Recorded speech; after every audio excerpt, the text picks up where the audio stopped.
বিদেশ সফরে গেলে সরকারি টাকায় বিমান বাংলাদেশ এয়ারলাইন্সের উড়োজাহাজ ভাড়া করতেন সাবেক প্রধানমন্ত্রী শেখ হাসিনা। নিয়ে যেতেন সফর সঙ্গীদের বিশাল বহর।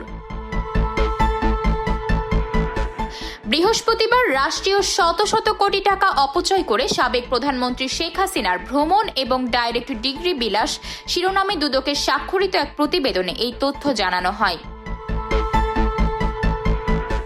প্রতিবেদনে বলা হয়, 16 বছরের ক্ষমতায় জাতিসংঘের অধিবেশনে প্রায় সবকটিতে সরকার প্রধান হিসেবে যোগ দিয়েছেন শেখ হাসিনা। প্রতিবারই নিউ ইয়র্কে নিয়ে যেতেন বিশাল বহর নিয়ে। এসব সফরে হাসিনার সঙ্গী 2015 সালে 227 জন, 2014 সালে 69তম সাধারণ অধিবেশনে 178 জন, 2013 সালে ছিল 134 জন।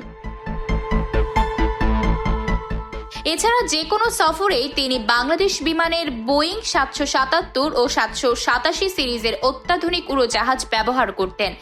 2019 থেকে 2024 সালের মাঝামাঝি পর্যন্ত রাষ্ট্রীয় উড়োজাহাজ সংস্থাটি 250 কোটি টাকা ব্যয়ে 48টি ভিআইপি ফ্লাইট পরিচালনা করে। এসব সফরে শেখ হাসিনা ব্যয় করেছেন প্রায় 200 কোটি টাকা।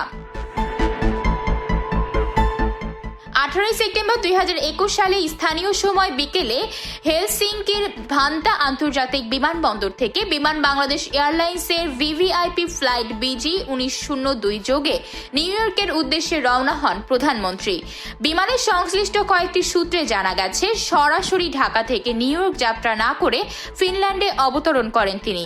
সেখানে 2 দিনের ল্যান্ডিং চার্জ সহ সফর সঙ্গীদের যাবতীয় খরচ বহন করতে অতিরিক্ত 7 কোটি টাকার সমপরিমাণ বৈদেশিক মুদ্রা ব্যয় হয়।